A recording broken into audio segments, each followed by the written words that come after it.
Far out in the dark, past the edge of known space, a small alien world called Vera was dying. The Veyronuna Concord had ruled that part of the galaxy for 1,000 years. They were not warriors. They were builders, thinkers, and traders. Their cities floated on soft light. Their children learned peace before they learned to walk. War to them was an old story from a time before the Concord existed. They believed they had grown past it, but something old had woken up in the black between the stars. The Concord called it the Scourge. No one knew where it came from. It did not talk. It did not trade. It only took fleet after fleet of dark spike ships tore through Concord space, eating worlds the way fire eats dry grass. Vera was next. On the bridge of the Concord flagship Lumen's Grace, a diplomat named Sella Rain stood very still. Her four eyes moved across the screens in front of her, watching red dots multiply. Behind her, other officers whispered in fear. The Scourge fleet was 3 days away. Vera had no fleet strong enough to stop them, no ally close enough to help. Send the call, Sel said quietly. A young officer beside her hesitated. Which frequencies? All of them, she said. Everyone we have, even the old ones. The officers' for eyes widened. The old ones include the quarantine bans, the ones we used for them. Sel did not answer right away. She knew exactly what he meant. Long ago, before she was even born, the Concord had found a species called humanity. The first contact teams had returned home shaken. They said humans fought each other, constantly built weapons made only to kill, and could not be trusted near other worlds. The Concord Council, afraid of what humanity might become, sealed off their part of space. No trade, no contact, no help. Humanity was left alone, cut off, forgotten. Send it anyway, Sel said. We are not asking them to save us because we trust them. We are asking because there is no one else left to ask. The young officer's hands trembled over the console. He typed the old code. He opened the old channel. He sent the message out into the dark, not knowing if anyone was even listening anymore. The message said only this: We are the Veyronuna Concord. Our world of Vera faces destruction in 3 days. We have no fleet capable of defense. If any ship receives the signal and can help, we ask for mercy we have not earned. Please help us. Then Celerine sat down in her chair, closed her eyes, and waited to die. Far away, on the edge of what humans called the frontier, a listening station drifted quietly in the dark. It was old, patched together, built from parts scavenged over decades. Its name was Watchtower 9. Its only crew were 3 tired technicians and one very bored AI named Del. Del picked up the signal first. It was faint, broken, and traveling on a frequency no one had used in almost more than 40 years. Del ran it through every filter it had until the words came through clean. Said one of the technicians, a woman named Priya, staring at her screen. Del, are you sure this is real? I am sure of the signal, Del said. I am not sure of what it means. This is a Concord frequency. The last time anyone used this frequency to speak to us, it was to tell us we were banned from their space forever. The second technician, an older man named Marcus, leaned over her shoulder and read the message twice. His face went pale, then hard. They want our help now, he said. After everything. They didn't ban us out of hatred, Priya said quietly. They banned us because they were scared. Doesn't matter why, Marcus said. They left us to build our own way through hell. No trade routes, no shared tech, no friends out here. We had to fight pirates, raiders, and half a dozen hostile species completely alone. We built everything we have because nobody else would help us. Del's synthetic voice was calm, but there was something almost sad in it.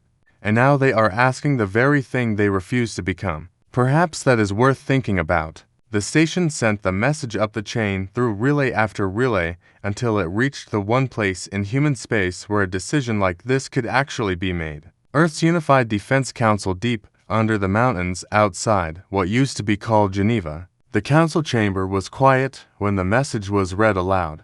12 leaders sat around a long table representing every nation and colony block of the Sol Federation. At the head of the table sat Fleet Admiral Elena Reyes, the highest-ranking officer in the entire human navy, A woman who had spent 30 years defending human space with almost no help from anyone beyond it.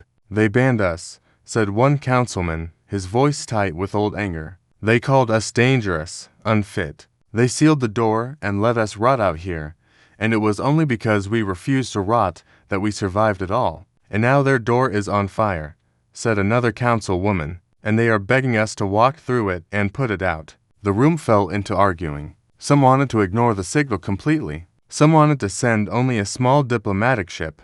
Nothing more, just enough to say humanity had responded without truly helping. Others thought helping the Concord at all was a mistake, a chance for old enemies to see human strength up close and grow even more afraid. Admiral Reyes said nothing for a long time. She let them argue, then when the room finally quieted, she spoke. 40 years ago, they looked at us and decided we were too dangerous to know. She said they were not entirely wrong. We had wars. We had cruelty. We had things in our history we are not proud of. But instead of trying to guide us, they simply locked the door and walked away. They left us alone in a galaxy full of teeth. We did not have the luxury of staying soft. We built fleets because pirates came for our colonies. We built armor because raiders came for our children. We became dangerous because dangerous was the only way to survive without help. She looked around the table, meeting every eye. Now they are the ones facing something with teeth,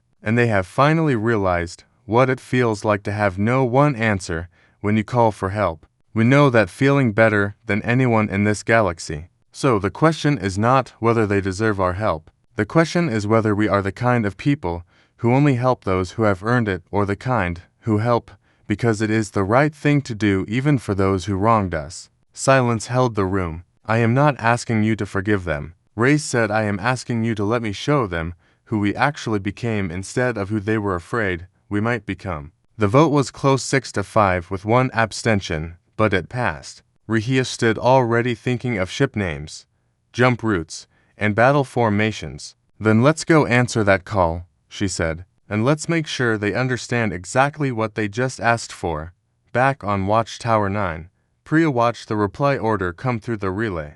Her eyes went wide as she read the deployment list. Not one diplomatic shuttle, not a single peacekeeping cruiser, an entire strike fleet. The Second Sword Armada, 9 dreadnoughts, 20 escort cruisers, and the flagship Vaki's Wrath, humanity's single most powerful warship built from decades of hard lessons and harder battles. "They didn't ask for a rescue team," Marcus said, staring at the screen. "They asked for help and we're sending them the whole hammer." Dell's voice carried something close to amusement. "I suspect the AI said that the Veyronuna Concord is about to learn a very important lesson about what happens when you ignore a species for 40 years and then call it in an emergency." 3 days.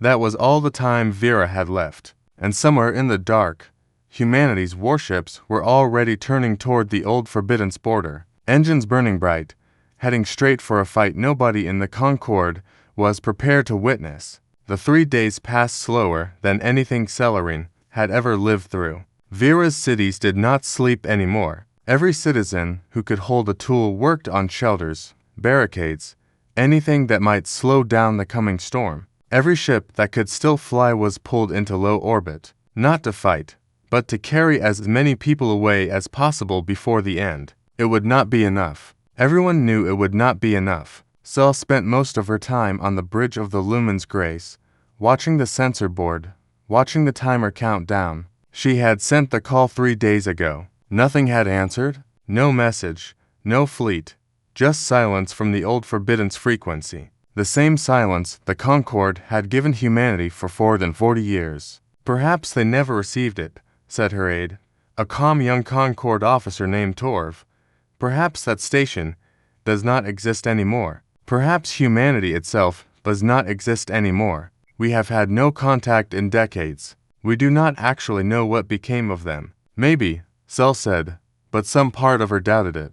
Humanity had been resourceful even more than 40 years ago. Even when the Concord first found them, a species like that did not simply vanish. It endured, or it grew, or it changed into something the Concord could not predict. She hoped quietly, and without much reason to that it had grown into something strong, On the morning of the third day, the Scourge fleet entered the outer edge of the system. Sensor screens across Vera lit up with hundreds of dark red shapes, more ships than any Concord fleet had ever faced at once. The Predator fleet did not slow down. It did not send a message. It simply came the way a wildfire comes. Without thought, without mercy, only hunger. Prepare full evacuation, Cell ordered, her voice shaking. Despite her best effort to keep it steady, get as many people off the surface as the ships can hold. Then the sensors screamed with a new alert. Something had entered the system from the opposite direction.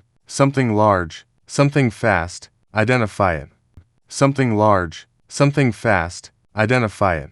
Cell snapped. Torv's hands moved quickly across his console, and then he went completely still, staring at the readout as if he did not believe it. Commander, he said slowly, the signatures, they match the old records, the band frequency. It's them, it's humanity, on the bridge of the Vaki's wrath. Admiral Reyes watched the same sensor data from the opposite side. 9 dreadnoughts and 20 escort cruisers dropped out of jump in a formation so tight and so fast that even her own tactical officer let out a low whistle. Enemy fleet detected, said her weapons officer, a sharp young man named Ditto, confirmed as the unknown hostile force referenced in Concord transmissions. Designation, Scourge. Fleet size, Admiral. That's larger than anything in our threat database. Numbers don't win wars, Rahia said calmly. Discipline does. She looked at the tactical map. The Scourge ships moved in loose, aggressive clusters, more like a swarm of predators than an organized fleet. No coordinated formation. No obvious command structure that she could detect. They had probably never faced real resistance before. Every world they attacked had likely surrendered, fled, or died before firing a single meaningful shot back. They've never met anything that fights back properly. Reyes murmured to herself. They're about to? She opened a channel to the entire fleet. Her voice, calm and even, carried through every ship in the armada. This is Admiral Reyes. We did not come here for the Concord's forgiveness, and we did not come here to prove anything to them. We came here because there are people down on that world who are about to die, and we are the only ones who showed up. Standard Defense Doctrine. Formation Delta 9. Protect the planet first. Protect the non-combatant ships second. The enemy fleet is priority 3. Let's go to work. The human fleet moved forward, not with speed, not with panic, but with the terrifying calm of people who had done this before many times against far worse odds than this. Celerine watched the human fleet on her screen and felt something she had not expected to feel, awe.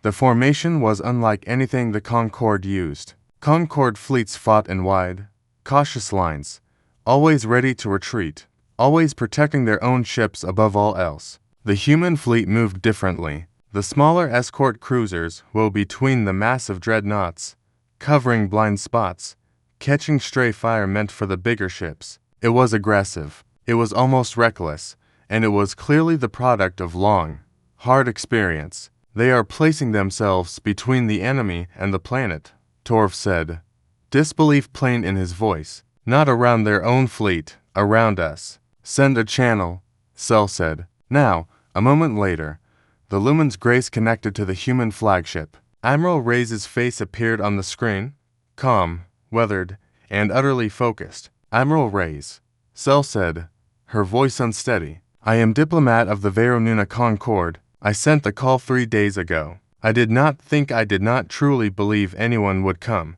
You called. Reyes said simply.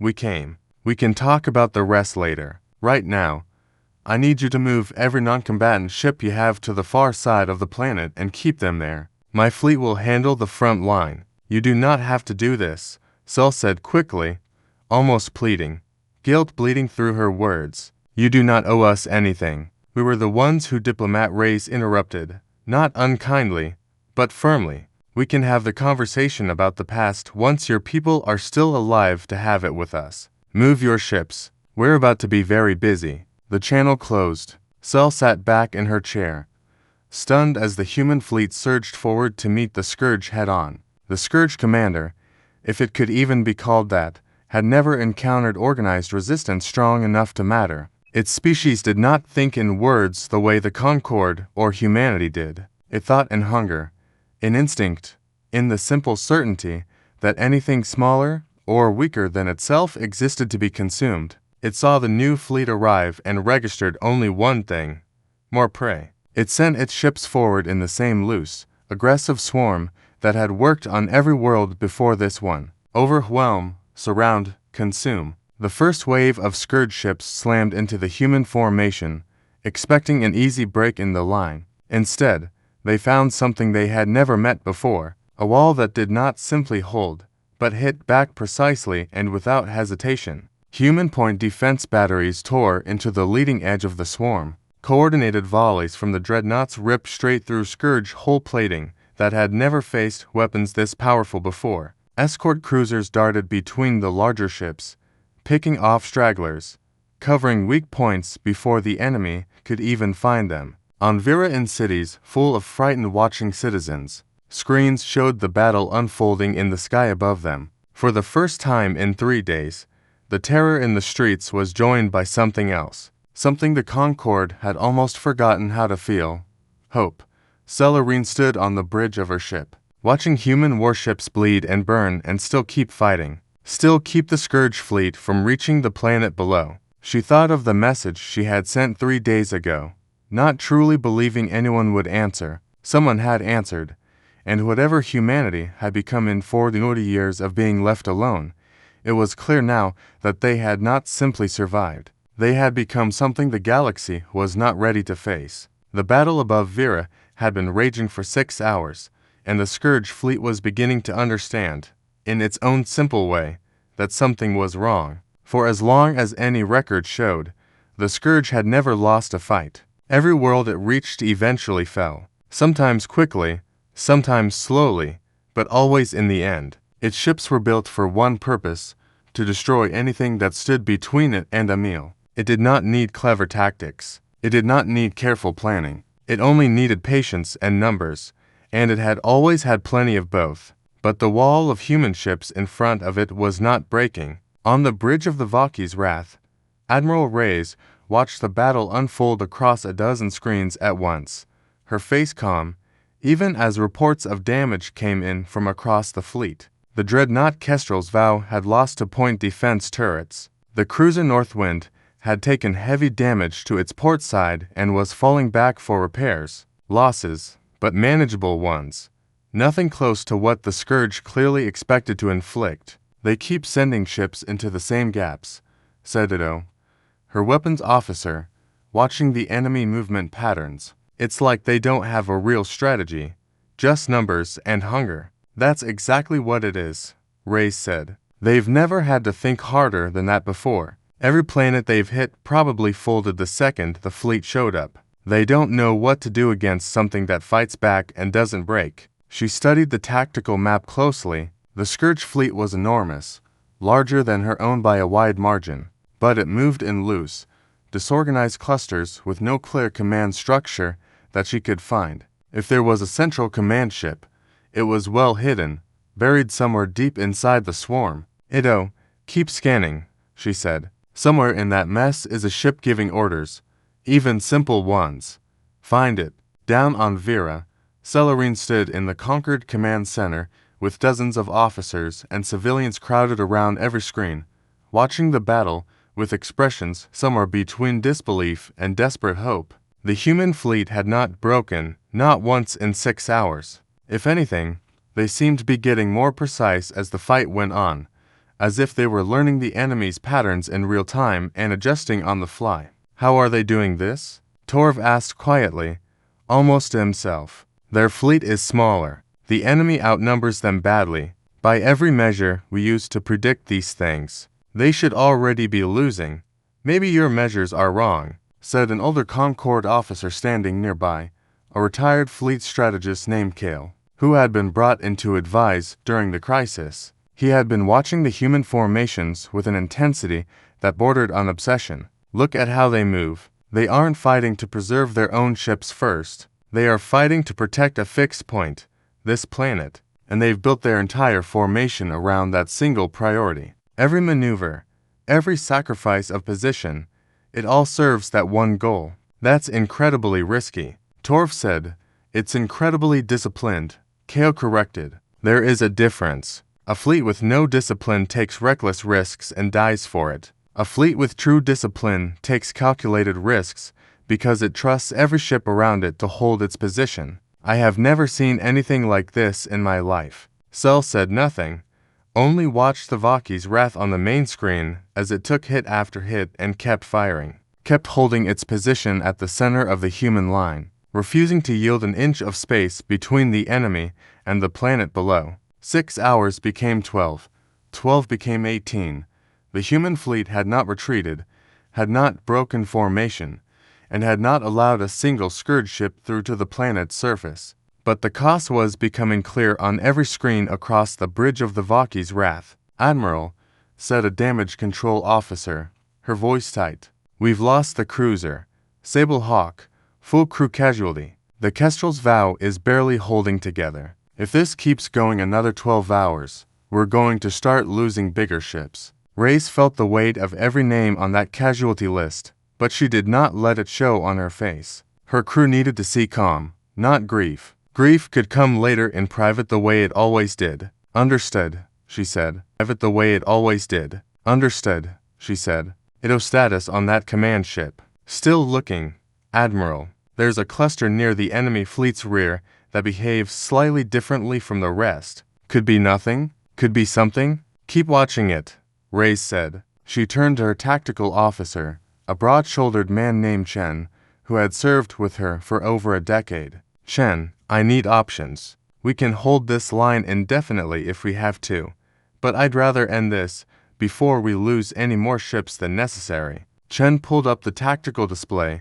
studying the enemy formation with narrowed eyes. "If Ito's right about that cluster, and if it really is some kind of command node, a direct strike could disrupt their whole fleet's coordination. Problem is, it's buried deep. Getting a strike group in there means punching through layers of enemy ships to reach it. It would be costly." "How costly?" Chen hesitated. "We'd probably lose the strike group, Admiral. Maybe most of it." The bridge went quiet. Everyone understood what that meant. Reyes was silent for a long moment, weighing the cost of the plan against the cost of doing nothing, against the lives already lost, against the lives still at risk on the surface below. "Prepare it," she said finally. "But we do not send anyone who hasn't volunteered." "I won't order that." Word spread through the fleet quickly. Within the hour, Reyes had more volunteers than she needed for the strike group. Crews stepping forward without hesitation, some of them from ships already damaged in the fight, some of them young enough that Reyes almost refused them outright before remembering that every one of them had chosen this life, knowing exactly what it might ask of them. Cellar Rain, watching from the Concord Command Center, saw the volunteer roster relayed to her through the shared tactical feed. Humanity had opened a gesture of trust. She stared at the names at the sheer number of people willing to fly directly into the heart of an enemy fleet with no guarantee of survival, all to protect a world that had exiled their entire species decades ago. "They don't have to do this," she whispered. "No," Kale said quietly beside her. "They don't. That's what makes it matter." On the bridge of the Vaki's wrath, Admiral Reyes gathered the strike group commander, a young captain named Prio Caper, no relation to the technician on Watchtower 9, though the name felt fitting to Reyes in a way she didn't say aloud, and gave her final orders. "Punch through, find that command node, and hit it hard enough that it can't recover," Reyes said. "If it works, this fight could be over within the hour. If it doesn't, we greater than lines make it work," Admiral O'Caper said simply. Rehia studied her for a long moment, then nodded once. "Go." The strike group broke away from the main formation and surged forward straight into the heart of the swarm, engines burning bright against the dark. On every screen across both fleets, human and Concord alike, everyone watched and waited to see if the gamble would pay for itself, or if it would simply become one more name added to a very long, very heavy list. Captain Prio Coffer had flown into worse odds before, or at least she told herself that as her strike group cut through the outer edge of the Scourge swarm. 6 ships, small and fast, built for speed and precision rather than brute strength. weaving between enemy hulls that seemed to grow thicker and more aggressive the deeper the group pushed. "Contact! Contact! 3 enemy ships closing on our flank," called her second-in-command, a young lieutenant named Oe, his voice tight but steady. "Break formation pattern 7, Okafor ordered, and her small fleet split apart in a practice maneuver,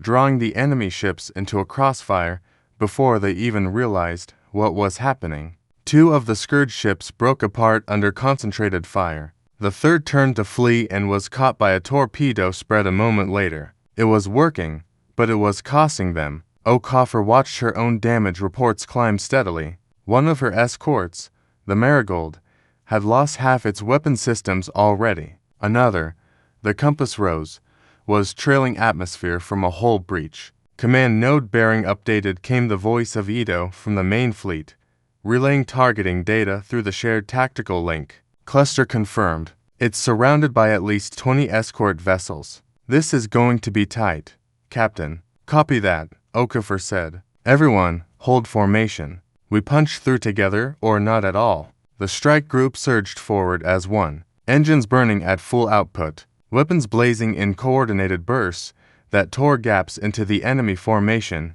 just wide enough to slip through. It was not clean. It was not easy. 2 more of her ships took serious damage in the push, and for a moment, Okafor genuinely believed the entire group might not make it. Then the swarm parted, and there it was, a ship unlike any of the others, larger, darker, covered in strange pulsing markings that seemed to shift and crawl across its hull like something alive. "That's it," Okafor said, feeling something cold settle into her chest. All ships converge fire. Now on the bridge of the Vaki's Wrath, Admiral Reyes watched the strike group's telemetry with an expression carved from stone. She had sent people she cared about into that swarm, and there was nothing more she could do for them now, except watch and hope the plan held. "They've greater than reached the target," Chen reported. Engaging now, the Scourge command ship, once located, revealed itself to be far more dangerous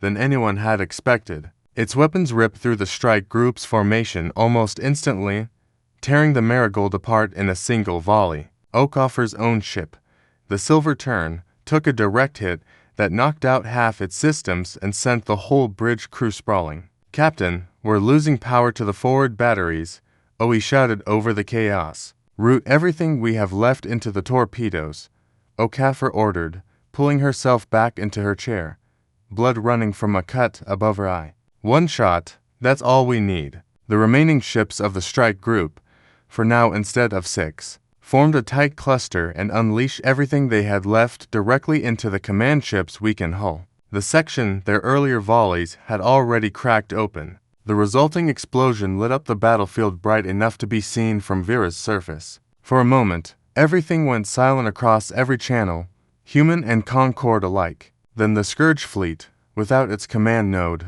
without whatever strange coordination that ship had provided, began to fall apart. It happened faster than anyone expected. Without central coordination, the Scourge ships reverted to something closer to raw, disorganized instinct, each one acting alone, no longer moving as a single overwhelming mass, but as a scattered collection of individual predators, each one now facing the full undivided attention of the human main fleet. "They're breaking, Admiral," Chen said, disbelief plain in his voice. "The formation, it's completely gone. They're not coordinating anymore." "Then let's finish this," Reyes said. All ships concentrated fire on the largest remaining clusters. "Don't let them regroup." The human fleet surged forward, no longer holding a defensive line, but pressing the advantage, cutting through the disorganized Scourge ships with the same precision and discipline that had held the line for 18 straight hours.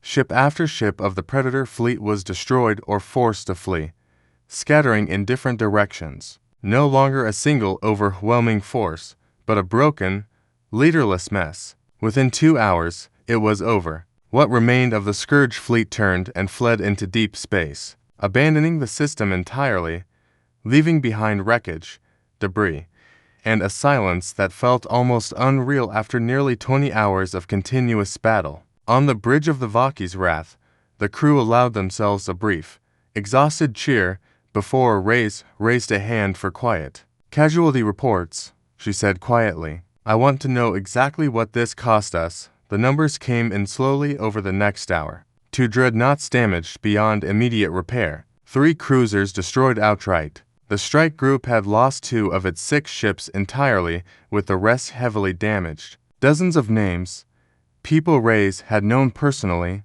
some for years, now added to a list she would carry with her for the rest of her life. She closed her eyes for a moment, allowing herself exactly that much grief before opening them again and turning back to her duties. There would be time to mourn properly later. Right now, there was a planet full of people who needed to know they were safe. Down on Vera, the moment the Scourge fleet turned and fled, the streets of every surviving city erupted into something between disbelief and pure, overwhelming relief. People who had spent 3 days preparing for death instead found themselves alive, staring up at a sky now filled with the wreckage of a war they had not been able to fight themselves. In the Concord Command Center, Celerine sat very still for a long moment, watching the final reports come in before allowing herself to breathe fully for what felt like the first time in days. They did it, Torv said quietly, still staring at the screen as though he did not quite believe it. They actually did it. They did more than that, Cale said, his voice heavy with something that sounded almost like shame. They bled for it. Look at those casualty numbers coming through on the shared feed. They didn't win this cheaply. They won it because they were willing to pay whatever it cost. Cel opened a channel to the Vaki's wrath, her hands trembling slightly as she did. Admiral Reyes answered a moment later, looking exhausted, her uniform marked with dust, and the aftermath of hours spent in a battle that had clearly taken everything out of her. A battle that had clearly taken everything out of her. Admiral Cel said, her voice thick with emotion she could not entirely hide. I do not have words sufficient for what you and your people did today. You lost so much for a species that gave you nothing but exile. Reyes was quiet for a moment, studying the alien diplomat through the screen. We didn't do this for the Concord diplomat, she said finally. We did it for the people down on that planet who were about to die through no fault of their own. That's a different thing entirely. Even so, Cel said, the Concord Council will need to know what happened here today, what you did, what it cost you, then tell them. Reyes said simply, tell them exactly what we became out here on our own without anyone's help, and tell them we're still willing to answer a call for help, even from people who once decided we didn't deserve one. The channel closed and Reyes turned back to her exhausted crew, already thinking of repairs, of the long journey home, and of the names she would have to carry with her when she got there. News of the battle above Vera spread through Concord space faster than any diplomat could have managed on purpose. Sensor logs, casualty reports, and tactical recordings of the fight moved from relay station to relay station until nearly every major world in the Concord had seen at least some part of what had happened. At first, most people refused to believe it. A single human fleet, vastly outnumbered, had held a defensive line against the Scourge for almost 20 hours and then broken the enemy's coordination entirely with a single strike deep into the heart of their formation. It sounded like exaggeration, the kind of story that grows larger every time it gets retold. Then the recordings themselves reached the Concord Council chamber, and exaggeration stopped being the concern. The council met in emergency session within a day of receiving the full battle data. 9 members sat around a curved table lit by soft blue light, each of them representing a different member species of the Concord. At the center of the table, a large screen replayed key moments from the battle. The human fleet holding its line, the strike group's desperate push toward the enemy command ship, the explosion that shattered the Scourge's coordination entirely. This is the same species we quarantined, said Councillor Vess, an older Concord official who had voted for the original ban 40 years earlier. His voice was quiet, almost stunned. The same species our first contact teams called unstable to be trusted near other worlds. They have clearly changed, said another counselor, a younger member named Ashai, who had not even been alive when the original quarantine was put in place. Or perhaps we simply misunderstood what we were looking at all those years ago. Does it matter which it is? Vess asked. The fact remains. We sealed off an entire species, left them completely alone in a hostile galaxy, and now that same species has saved one of our worlds at tremendous cost to themselves. I do not know how the Concord is meant to answer that. Not everyone on the council felt gratitude. In the back corner of the chamber, a stern councillor named Rethick, representing one of the Concord's oldest and most cautious member species, watched the recordings with a very different expression on his face. What I see, Rethick said slowly once the recordings finished playing, is exactly what our first contact teams warned us about 40 years ago. A species capable of extraordinary violence, disciplined enough to wield it with terrifying precision, willing to sacrifice its own people without hesitation to achieve a military objective. We called them dangerous. Then I do not see how today's events prove otherwise. If anything, it confirms it. They use that violence to save an entire world, Ashai said, her voice sharp, including thousands of your own people's citizens who happened to be present on Vera at the time. That does not erase what they are capable of. Rethick said it simply tells us what happens when a species like that decides to help instead of harm. We should be grateful. Yes, but we should also be careful. A species this dangerous, now aware of exactly how effective they can be against threats even the Concord could not handle, is not something to invite closer without serious caution. The chamber fell into uneasy silence. Even those most grateful for what humanity had done could not entirely dismiss Rethick's point. The battle above Vera had proven beyond any doubt that humanity possessed military capability. The Concord itself could not match. Whether that fact was reassuring or deeply unsettling seemed to depend entirely on who you asked. Meanwhile, far from the council chamber, the story of the battle had already begun spreading through less official channels among ordinary people across dozens of Concord worlds. Unlike the counselors, most ordinary citizens felt none of Rethick's caution. On a bustling trade station near the Concord's inner worlds, crowds gathered around public screens to watch unofficial recordings of the battle. Recordings that had leaked out through Concord military channels faster than anyone could contain them. Word spread that the species once called the Exiled Ones, the ones locked away for being too violent to trust, had answered a desperate call for help and paid an enormous price to save a world that had wronged them decades earlier. They didn't even ask what we did to them, said one trader, watching the recordings with something like awe. They just came. That's either the most honorable thing I've ever heard, said another, or the most terrifying.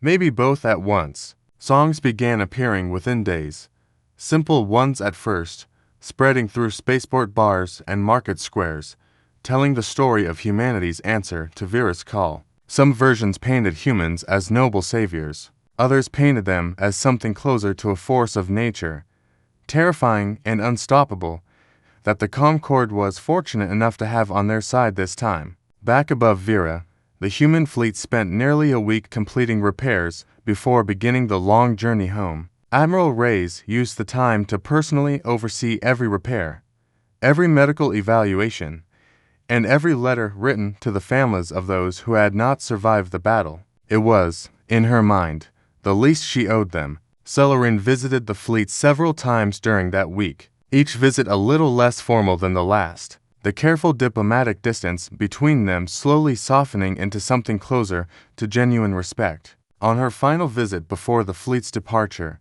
she found Reyes alone in a small observation room, staring out at the wreckage still drifting in the system, waiting to be cleared. The council has voted, Cell said quietly, stepping beside her. They wish to formally end the quarantine to open full diplomatic and trade relations with humanity. Effective immediately, Reyes did not turn from the window. And what do you think about that, Diplomatra? I think, Cell said slowly, that 40 years ago, we made a decision out of fear without ever truly trying to understand what we were afraid of. And today, that same fear proved to be the reason we very nearly lost an entire world, because we had cut ourselves off from the one ally who might have helped us long before the Scourge ever became a threat. You couldn't have known the Scourge was coming, Rehia said. No, Cell agreed. But we could have known you instead of assuming the worst about you and locking the door. That mistake is ours to own, not yours to forgive on our behalf. Reyes finally turned to look at her, studying the alien diplomat's face for a long moment. Humanity built everything we have out here completely alone, she said. No help, no allies, no mercy from anyone, including your people. We survived because we had no other choice. But surviving alone for 40 years does something to a people. It makes trust a very expensive thing to offer again. I understand, Cell said. I do not expect trust to be given freely after everything. I only hope in time it might be earned. Reyes was quiet for a long moment before finally offering something close to a small, tired smile. That, she said, is a much better start than the one you gave us 40 years ago. The journey back to human space took nearly 3 weeks, long enough for the fleet to fully repair its wounds, bury its dead in the old human tradition of scattering their ashes among the stars, and slowly settle back into the quiet rhythm of a long voyage home. For Admiral Reyes, those 3 weeks were some of the hardest of her career, not because of any danger, but because of the weight of everything that had happened and everything that was still to come. She spent most evenings in her quarters writing letters, dozens of them, one for every family who had lost someone in the battle above Vera. She wrote each one by hand, refusing to let the task be automated or delegated, believing that grief deserved a personal touch, not a form letter generated by some efficient system. One evening, her aide, a quiet young officer named Diaz, found her still awake long past midnight, surrounded by half-finished letters. You should rest, Admiral, Diaz said gently. You've been at this for hours. I will, Reyes said, not looking up from the letter in front of her. Just a few more. Diaz hesitated, then sat down across from her. Can I ask you something, Admiral? Do you think it was worth it? Everything we lost out there for a species that abandoned us 40 years ago. Rehia sat down her pen and looked at him for a long moment. I've been asking myself that question every night since the battle ended, she admitted, and I keep coming back to the same answer. We didn't do it for the Concord. We did it because there were people down on that planet who were about to die, and we were the only ones who could stop it. Whether the Concord deserved our help or not was never really the question that mattered. But it still cost us so much, Diaz said quietly. It did, Reyes agreed, and it will keep costing us every time we choose to help someone instead of looking away. That's the price of being the kind of people who answer the call. I'd rather pay that price than become the kind of people who don't. Back on Vera, life slowly began returning to something resembling normal, though nothing about the planet felt quite the same as it had before the battle. The physical damage was mostly limited to the space around the world. Wreckage that Concord salvage crews were still clearing weeks later.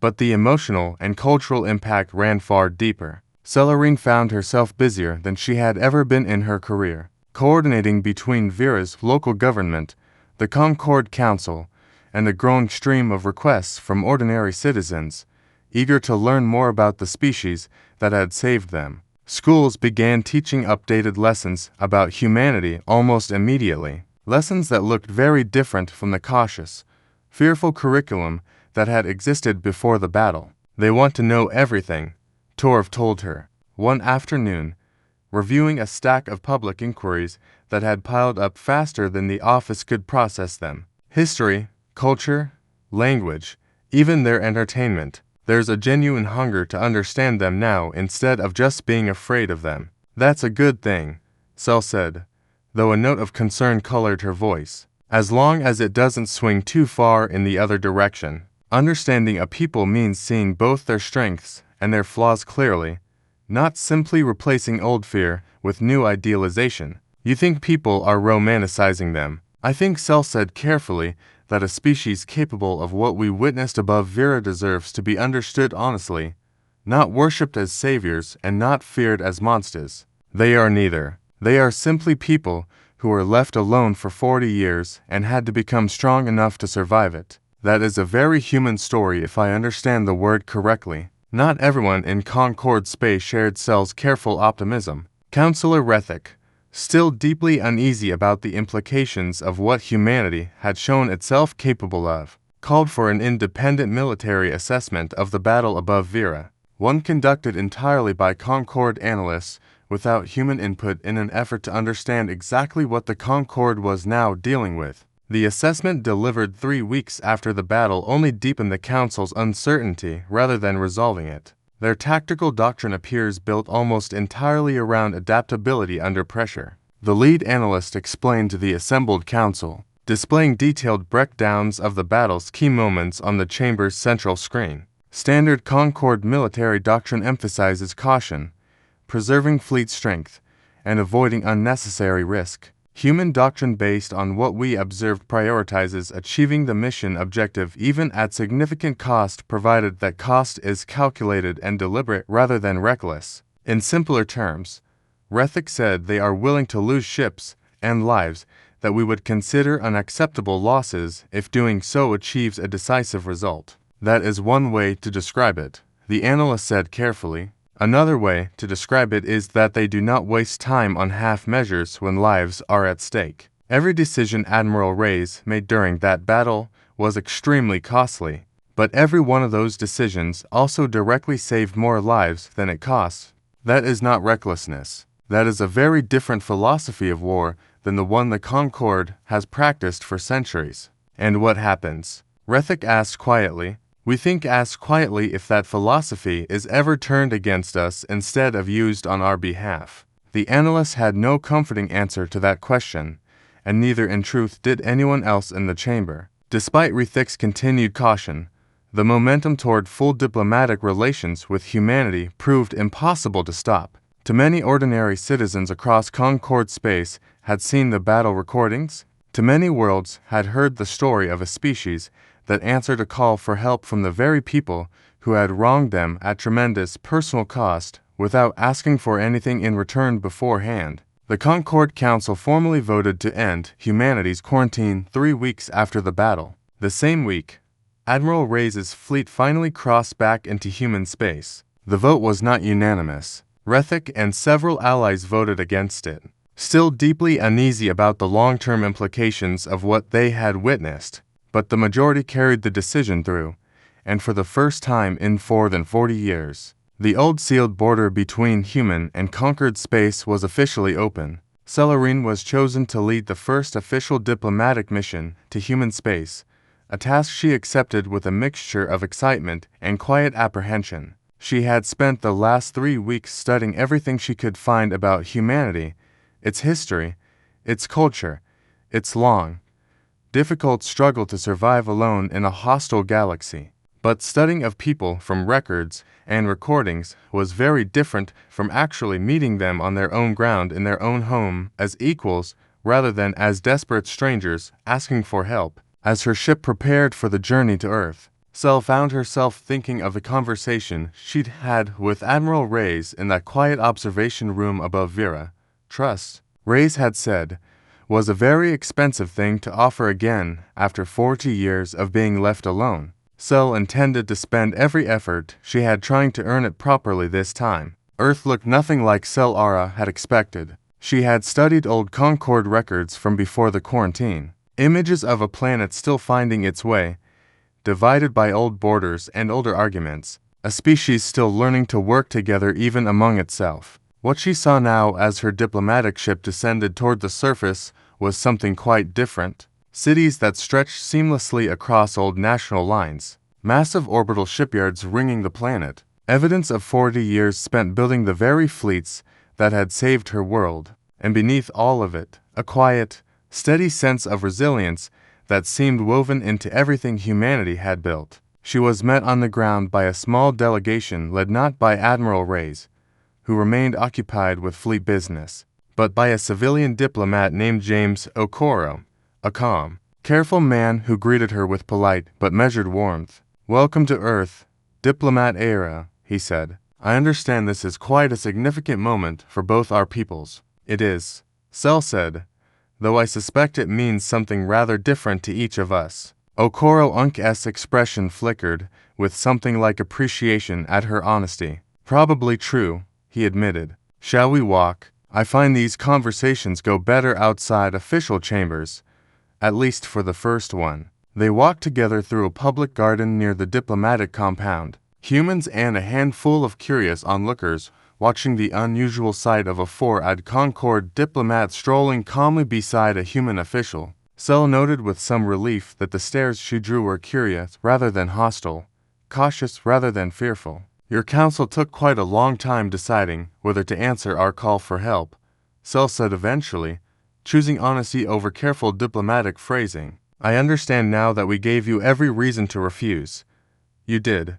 Okoro agreed simply without bitterness. 40 years is a long time to be left alone, long enough for old wounds to either heal or fester depending on how a people choose to carry them. Which did humanity choose? Okoro considered the question carefully before answering. I think we chose something in between, he said. We never forgot what happened. The quarantine shaped nearly everything about how we grew as a civilization, for better and for worse. But we also refused to let it turn us bitter enough to abandon our own principles when the moment came to test them. Admiral Reyes made that choice for all of us when your call came through. I happen to think she chose correctly. Over the following weeks, Sel's diplomatic mission expanded rapidly, growing from a small exploratory visit into the beginning of genuine substantive relations between the Concord and humanity. Trade agreements were carefully drafted. Scientific exchange programs were proposed. Slowly, cautiously, the two civilizations began the long process of learning to understand one another as equals rather than as strangers, separated by fear and an old, painful history. Not every interaction went smoothly. Sel quickly discovered that humanity's culture carried deep scars from the quarantine years, scars that occasionally surfaced in unexpected ways during her negotiations. Some human officials remained openly skeptical of Concord intentions, wondering aloud whether this sudden warmth was genuine gratitude or simply fear born from witnessing humanity's military capability up close for the first time. Some of my colleagues believe you're only being friendly now because you're afraid of us, a blunt young human trade official told her during one particularly tense negotiation session. 40 years of silence, and suddenly you want to be friends the moment you see what we can do in a fight. Forgive me if that feels a little convenient. Sel did not flinch from the accusation, choosing instead to answer it as honestly as she could. You are not entirely wrong, she admitted. Fear is certainly part of what changed the council's mind. I would be lying if I claimed otherwise, but fear is not the whole of it. We saw a species answer a call for help from people who had wronged them terribly without hesitation at enormous personal costs. That is not something fear alone can explain. That is not something fear alone can explain. That requires something more than simple military strength. It requires character. The trade official studied her for a long moment before finally allowing a small grudging nod. Fair enough, he said. We uncline see if the rest of your council agrees with you once the fear starts to fade. Admiral Reyes finally met with Celerine directly nearly a month into the diplomatic mission during a formal reception held at the newly reopened diplomatic compound in what used to be called Geneva. The two women found a quiet corner away from the crowd, each recognizing in the other someone who preferred honest conversation over careful political performance. The negotiations are going well, I understand, Reyes said, accepting a drink from a passing server without much interest in it. Better than I expected, Sel admitted, though not without difficulty. There is a great deal of old pain here that will take considerable time to fully heal on both sides. There is, Reyes agreed.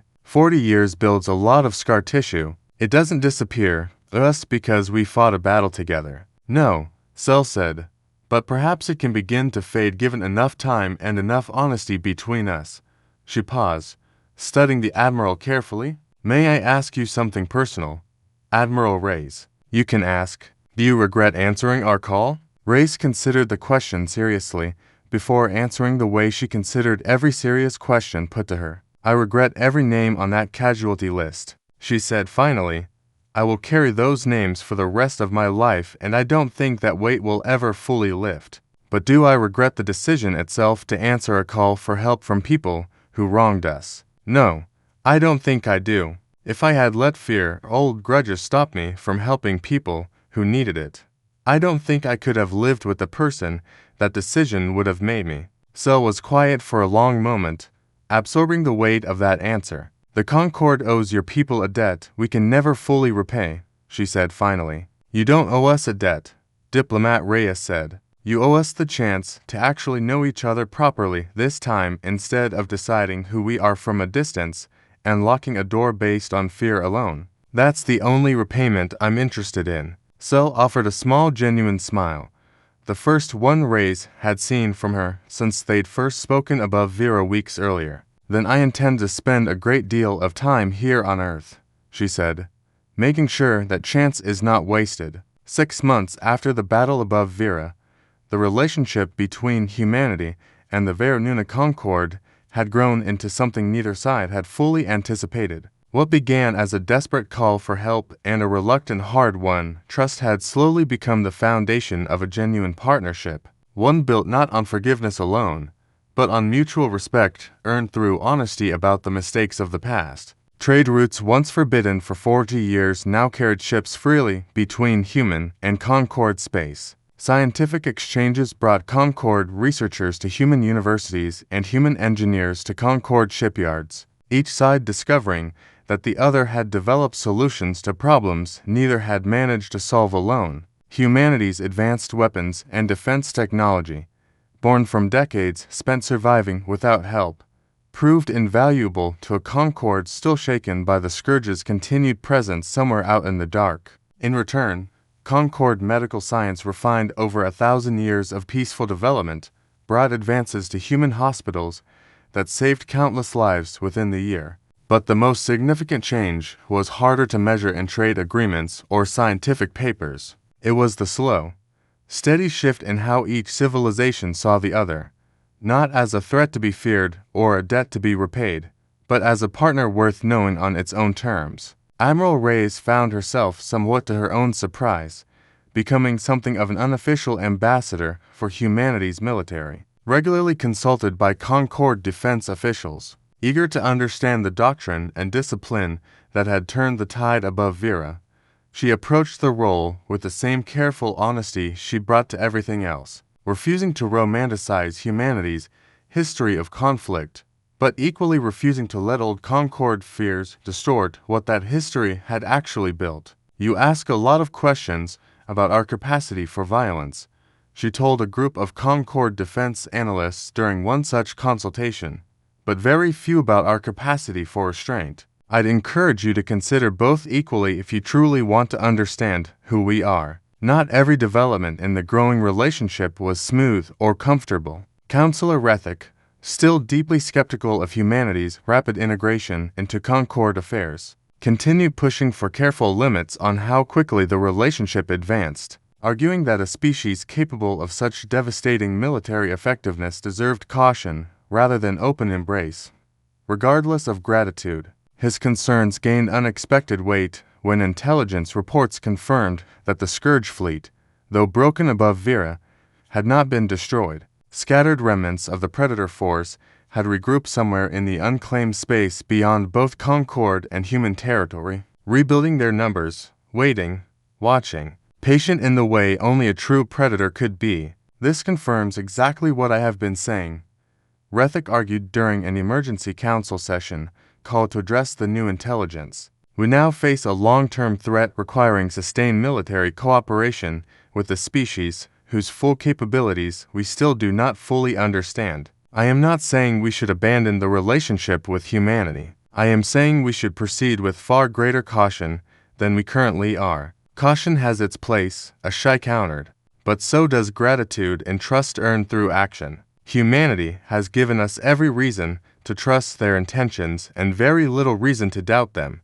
I would rather build genuine partnership now, while good will still run strong on both sides, than wait until fear and mutual suspicion make that partnership impossible later. The debate continued for weeks, eventually settling into a compromise that satisfied neither side fully, but allowed the relationship to continue advancing under somewhat more careful oversight than HFY and her allies would have preferred. Rethick's faction secured limits on how quickly joint military operations could expand, while Ashai's faction ensured those limits would not prevent meaningful cooperation against the continuing Scourge threat. When word of the Scourge's survival reached Admiral Reyes, she felt none of the surprise the Concord Council seemed to be experiencing. She had suspected as much from the moment the battle ended above Vera, understanding that a predator force capable of consuming entire worlds rarely vanished entirely after a single defeat. No matter how decisive that defeat had seemed at the time, "They'll be back," she told her senior staff during a private briefing aboard the Vaki's Wrath, now fully repaired after months of careful reconstruction. Maybe not soon, maybe not against Vera specifically, but a threat like that doesn't simply disappear because we won one fight. We need to start planning for the next one together with the Concord, not separately. The Council seems hesitant about deeper military cooperation, Chen observed. Some of them still don't fully trust what we're capable of. That's fair, Rahia said. We spent 40 years becoming exactly the kind of force that makes people nervous precisely because we had no one else to rely on but ourselves. I don't blame the Concord for feeling cautious about that. Even now, trust like this doesn't build overnight, no matter how good the first impression was. So, what do? We keep showing up, Reyes said simply. We keep being honest about who we are, both our strengths and our flaws, and we let the relationship build slowly, the right way, instead of trying to force it faster than either side is ready for. Celerine, now serving as the Concord's permanent liaison to humanity, found herself increasingly caught between the cautious pace favored by Council leadership and her own growing conviction that the partnership deserved to move faster, deeper, and with greater trust than the current political climate allowed. I understand Rethik's concerns, she told Admiral Reyes during one of their now regular private conversations held aboard the Vaki's Wrath during a diplomatic visit. I even share some of them if I am honest. Your people are capable of extraordinary things, and extraordinary capability always carries risk alongside its benefits. But I worry that excessive caution now at exactly the moment we need genuine partnership most could cost us far more than the risk Reek fears. The Scourge won't wait for the Concord Council to feel comfortable. Reyes agreed. No, Cell said it won't, and I fear that when it returns, and I believe it will, the cost of half-measured cooperation could prove far higher than the cost of trusting each other fully. Now, while we still have time to prepare properly, Reyes studied her for a long moment, recognizing in Cell's words the same careful, hard-won conviction she had carried herself when arguing for humanity to answer the Concord's original call for help all those months ago. Then we keep making the case, Reyes said. Both of us on our respective sides slowly if that's what it takes. But we keep making it because I don't think either of us can afford to be wrong about how much time we actually have left before that threat comes back. Cell nodded, and for a long moment the two women simply sat together in comfortable silence. To representatives of very different civilizations, bound together now by a shared understanding neither had expected 6 months earlier, and a shared fear of what still waited somewhere out in the dark. A year after the battle above Vera, the Scourge returned, and this time it came prepared for a fight it had not expected to face before. Intelligence gathered over the preceding months, shared carefully between human and Concord analysts, had suggested the Predator fleet was rebuilding its numbers somewhere in unclaimed space. What none of those analysts had fully anticipated was how much the Scourge itself would learn from its earlier defeat. When the fleet emerged again, targeting a Concord colony world near the old border, its ships moved with a coordination and discipline that had been entirely absent during the fight above Vera. They've adapted, Chen said grimly, studying the incoming sensor data aboard the Vaki's Wrath. Formation discipline, coordinated strikes. This isn't the same disorganized swarm we faced last time. Then we adapt faster, Reyes said, already moving toward the command chair. Signal the Concord fleet. Full joint deployment exactly as planned. This time, unlike the desperate, hastily assembled response to Vera's original distress call, humanity and the Concord fought side by side from the very beginning. Months of careful joint training and shared tactical development finally being tested in the crucible of real combat. Concord ships, no longer relegated to the sidelines while humanity absorbed all the risk, fought directly alongside human dreadnoughts, applying lessons learned from a year of studying human doctrine while contributing their own strengths in return. Concord fleet holding formation Delta as planned, came a report from the Concord flagship, now commanded by an officer named Vera, who had personally studied under Chen during the joint training exercises of the past year, adjusting to match your maneuver.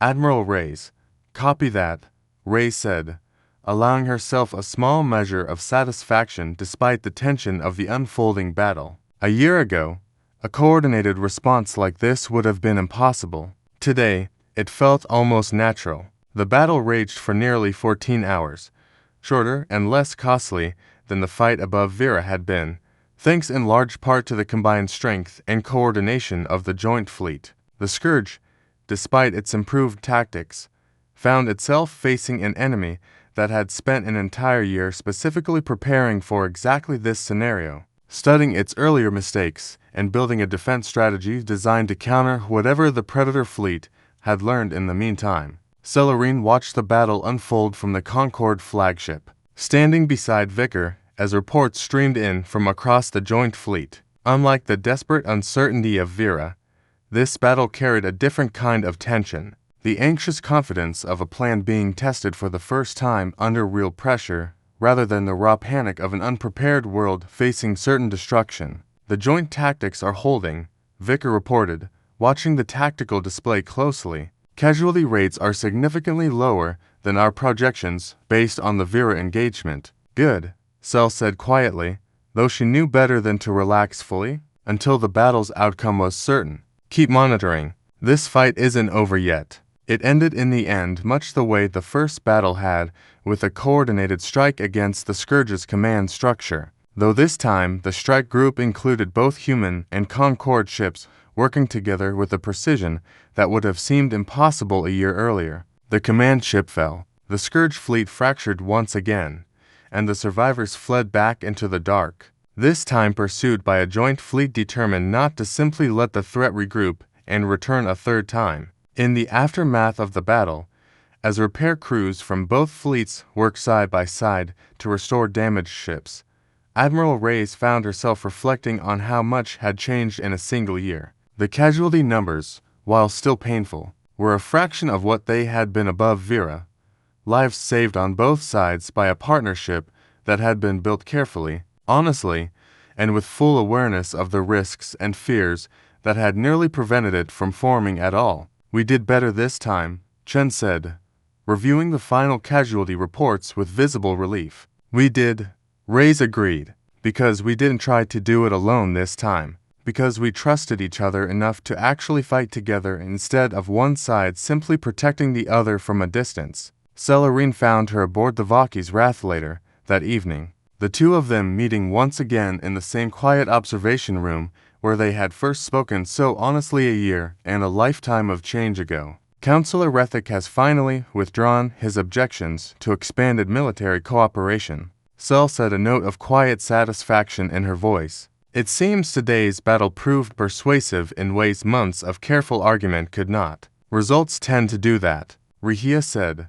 allowing herself a small, tired smile. Though I imagine Hyunkline still keep a careful eye on us even now. He will, Cell agreed.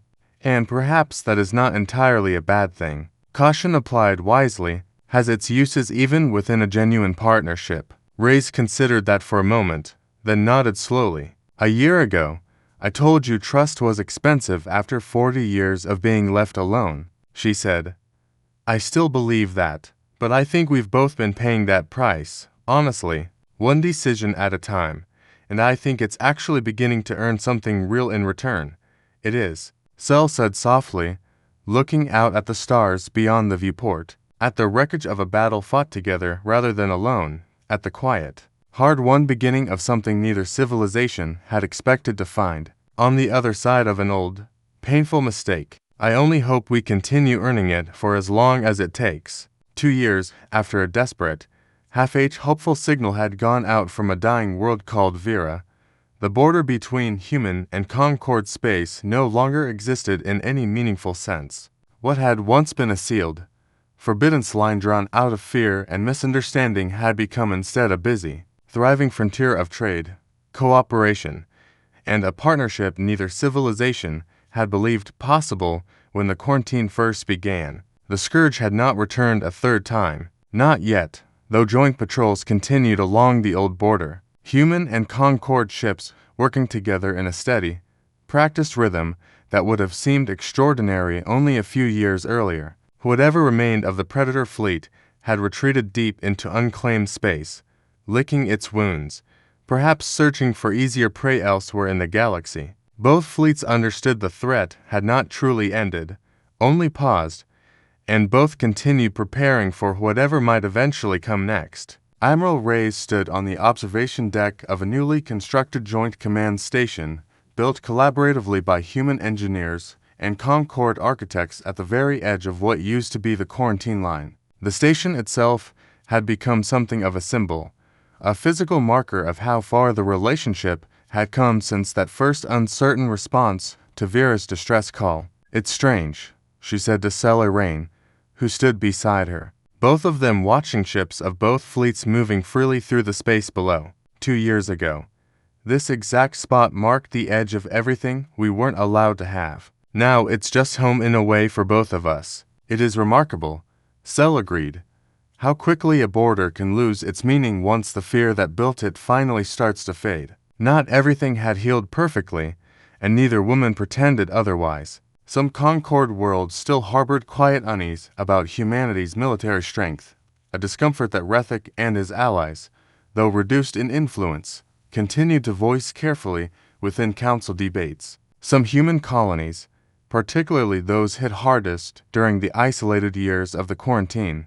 still carried resentment that 2 years of partnership could not fully erase. Trust, as Reyes had said so long ago, remained an expensive thing. Even now, even after everything both sides had done to earn it, honestly, but something real had been built regardless, something neither fear nor old resentment could fully undo. Joint scientific research had produced breakthroughs neither civilization could have achieved alone. Human medical facilities enhanced by Concord techniques now saved lives that would have been lost only a few years earlier. Concord shipyards, learning from decades of hard-won human engineering, had begun producing vessels capable of standing against threats the Concord alone had never been prepared to face. More than that, an entire generation of young people, both human and Concord, was growing up without the fear and suspicion that had defined the 40 years before Vera. Schools on both sides now taught honest histories of the quarantine, its causes, and its costs, alongside honest histories of the partnership that had followed, neither glossing over the mistakes of the past nor pretending the present had erased them entirely. Celerine had been offered and had accepted a permanent position representing the Concord on the Joint Command Station, a role that kept her close to Admiral Reyes and the ongoing work of building something lasting between their two peoples. It was, she often reflected, a very different life than the one she had imagined for herself 2 years earlier. Standing on the bridge of the Lumen's Grace and sending a desperate call into the dark with no real hope of an answer. "Do you ever think about what would have happened?" she asked Reyes one quiet evening if your council had voted differently if humanity had simply ignored our call. Humanity had simply ignored our call. Reyes considered the question seriously, as she considered every serious question. "I think about it sometimes," she admitted. "I think Vera would have fallen. I think the Scourge would have grown stronger, unchecked, and eventually become a threat too large for the Concord to handle alone, even with time to prepare. And I think humanity would have remained exactly what we were before that call came through. Alone, isolated, strong enough to survive, but never quite strong enough to thrive. Cut off from a galaxy that had already decided who we were without ever bothering to actually know us." "A grim thought," Sel said quietly. "Maybe," Reyes agreed.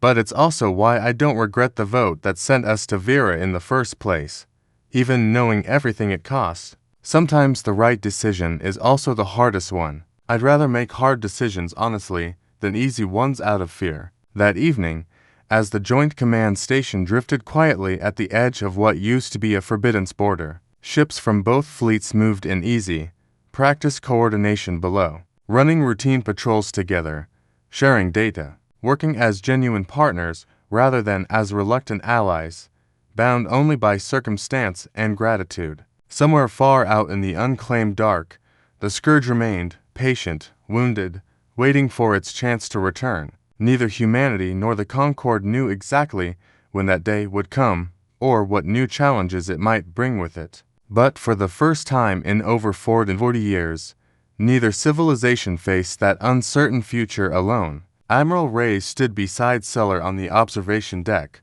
watching the stars, watching the ships, watching the quiet, hard-won peace that had grown out of a desperate call for help 2 years earlier. It was not perfect. It had cost more than either of them liked to remember, but it was real and it was theirs.